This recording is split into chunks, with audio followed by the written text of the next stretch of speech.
Greetings from LA. We are here for Paleyfest. We are seeing Severance panel tonight. Hello, Peeps Knowing. And then I am seeing Agatha All Along tomorrow night. So come on. Paleyfest.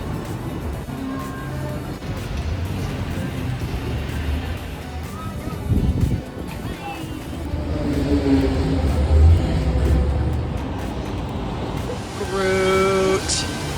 We've made it to Funko.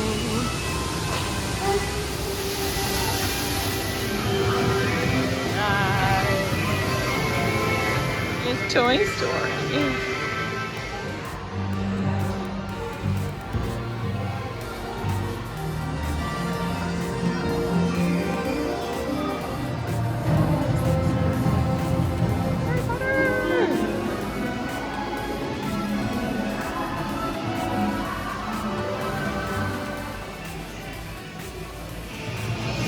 That is really cool. Yeah, the Snow White one. Oh, that it changes. That is so cool. What's behind door number 2? Oh, the Pooh! Thanos. I love that he's flying. Yadu! Very old. Maybe a lot. Gower. Gotta go to the cemetery. Hold upon a peacock. Oh, the old-timey car. Oh my god. Forever Cemetery. Lots of famous people are buried here.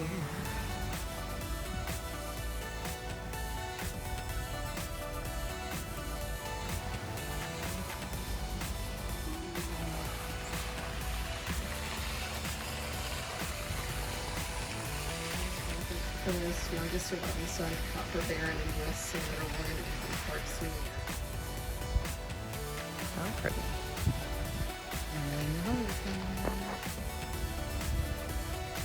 Hello to Paramount. Yummy Colton. Here.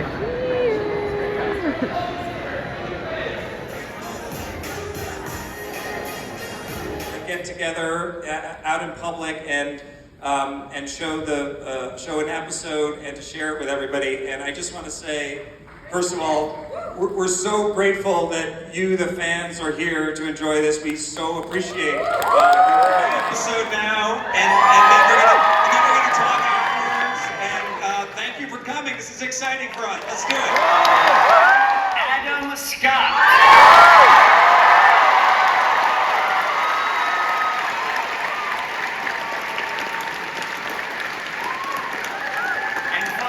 Executive producer, the gentleman who directed the finale you just watched, the great Ben Stiller.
But we don't ever actually hear real laughs.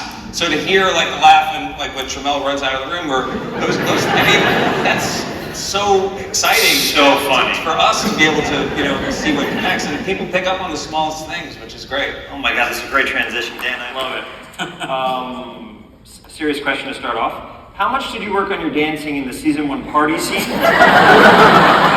Because I'm trying to find a nice way of saying it. The contrast between milkshake dancing and being so goddamn silky smooth. And then we go to Mark S. I was going to say Adam Scott, but that was Mark S. dancing. So this is honest.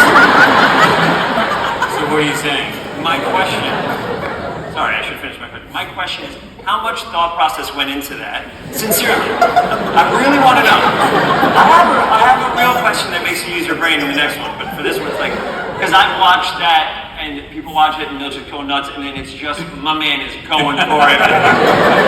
So how much thought process going in that, and how many different versions of that did you do? And then I'll ask you a real question where you can talk. I don't know if there were other versions of it. But I think it was the kind of thing where I didn't really think about it because I was like, no matter what, this is going to be embarrassing. So I'm just gonna wait till we're shooting my single where I have to do it by myself, and I'll come up with something, and it's going to be embarrassing. And I think that, and then whenever I did it, then this just laugh his ass off. Especially when I started doing like this.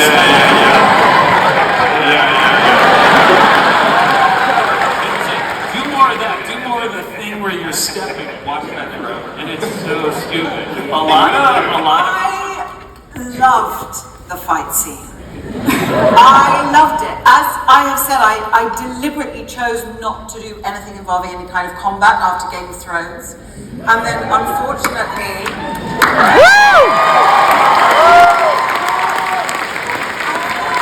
One day I got a phone call from Ben Stiller. And he told me about this fight scene in Severance, my favorite TV show in the world. So I just said yes. And I found I still have a bloodlust.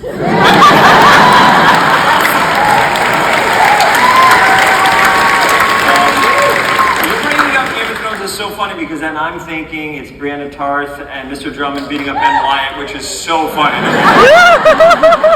Wyatt from Parks and Rec getting his ass kicked by someone from Game of Thrones is maybe his fantasy.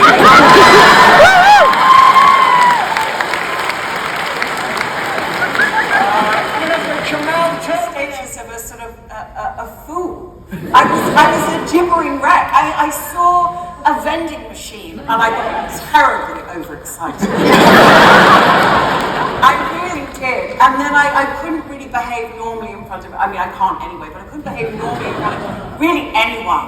And sort of swooning over Brit Lau. Trying not to have jelly legs around Adam Scott. But honestly, it does mean a huge amount to me because a show as original and fresh as this, with this amount of tangible passion and intelligence and real depth of heart behind it, is so rare. And I'm in awe of everyone involved in the show.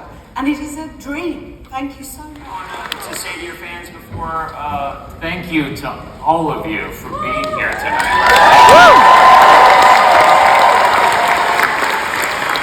We'll never forget this. This is amazing.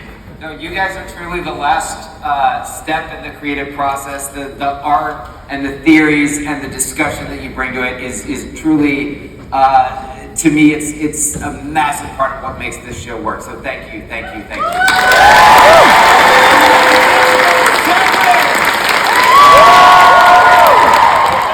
Severance bags. Ooh la la. Waffle party at the drive-thru. Welcome Chick-fil-A.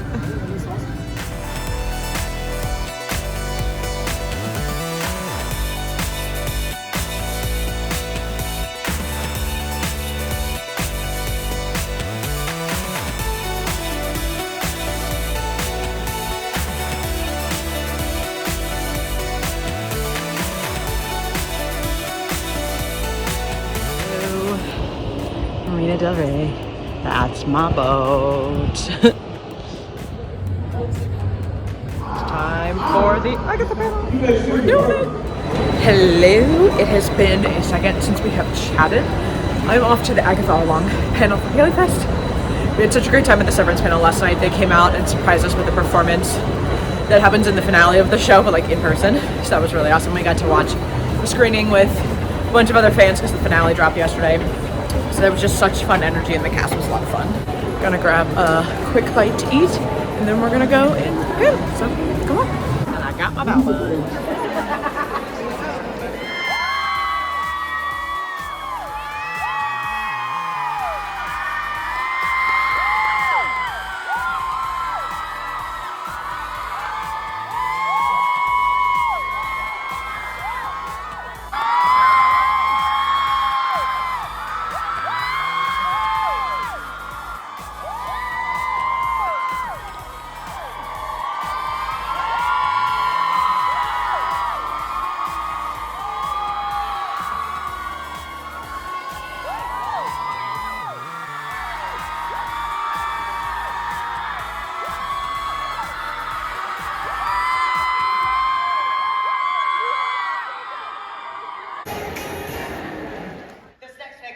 Needs no introduction. Agatha Harkness herself.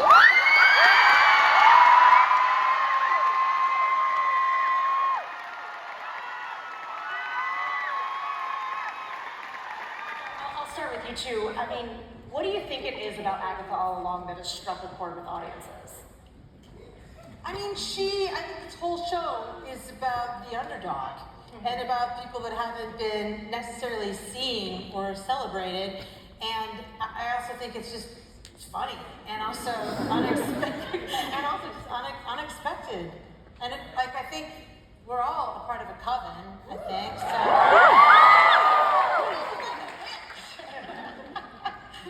Jack, how do you feel? I mean, one of the sort of pieces of mythology that the show is sort of predicated on is the idea that women in groups are more powerful. So I think that that's part of it, right? You get your coven together. To share WandaVision, I was invited by Marvel to come back and develop something. And so I had sort of like an incubation period where I was sort of like, is it this character, is it this character? And every single character that I sort of set on a journey, it would be like, and in episode 3, Agatha Harkness shows up. And in episode 4, oops, they're in Westview, and who's there? Agatha Harkness. So at a certain point, Kevin Feige was like, do we just make the show about it? And it was so unexpected and unbelievable. I had so much fun as Agatha. And the fact also that Jack was interested in doing a deeper, really deep dive into her was so thrilling. And I trust anything that this woman writes, so I knew that it was going to be so...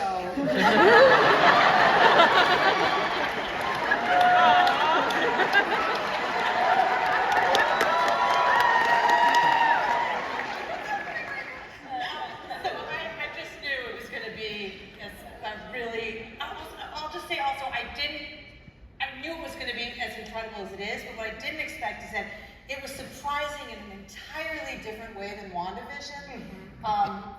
It just blows my mind.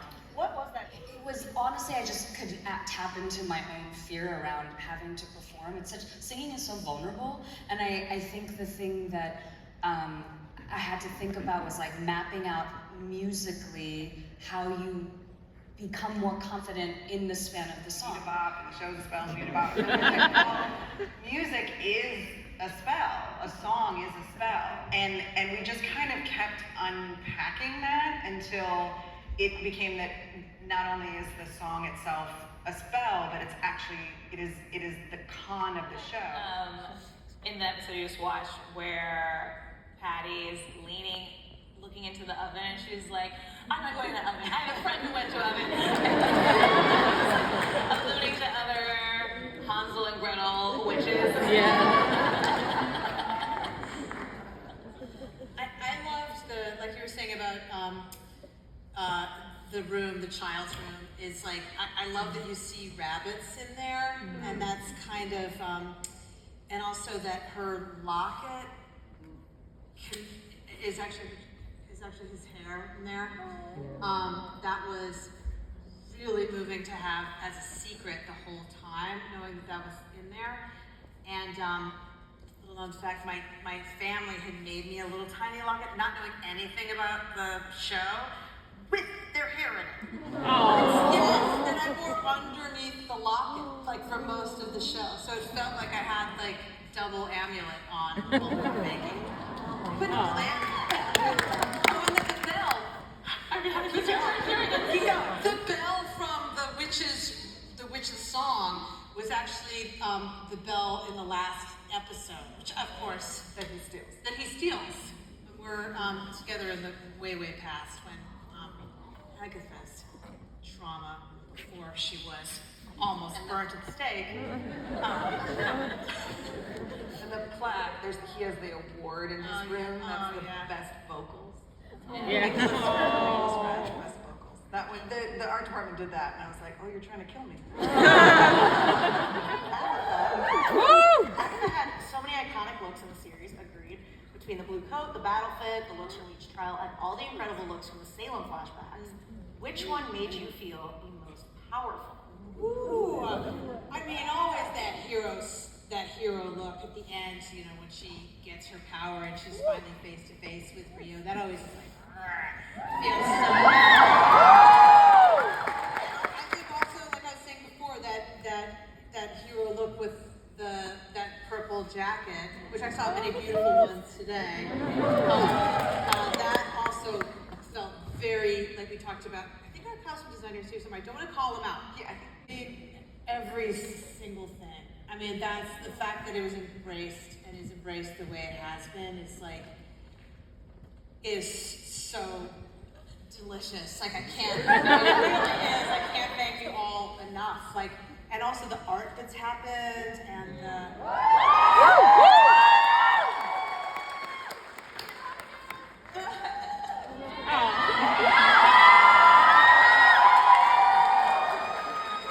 Yeah, it's really like such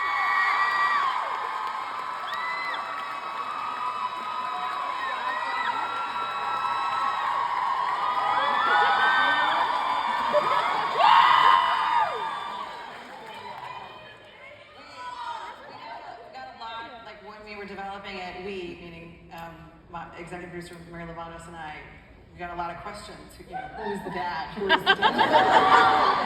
And we were like, why you want to know? they're dads. But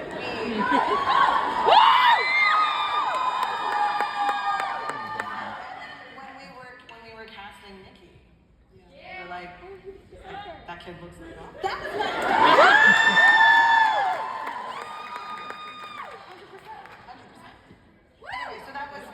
Something that, you know, we didn't want to answer the hows and whys of it because it's witches. Yeah.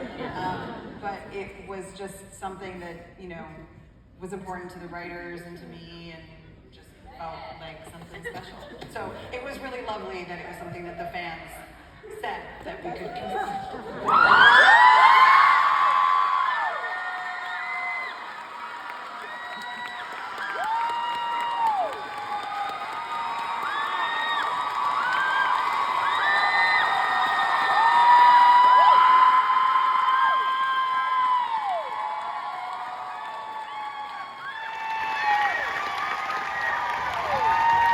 Freaking out a little bit. Just saw Catherine Hahn in the cast. It was really fun. The moderator did a really good job. So everyone actually got to talk and we got to hear more in-depth discussion because there was only 5 people from the cast here. So that was so much fun. I got to see everyone walk the red carpet from above. So a wonderful time.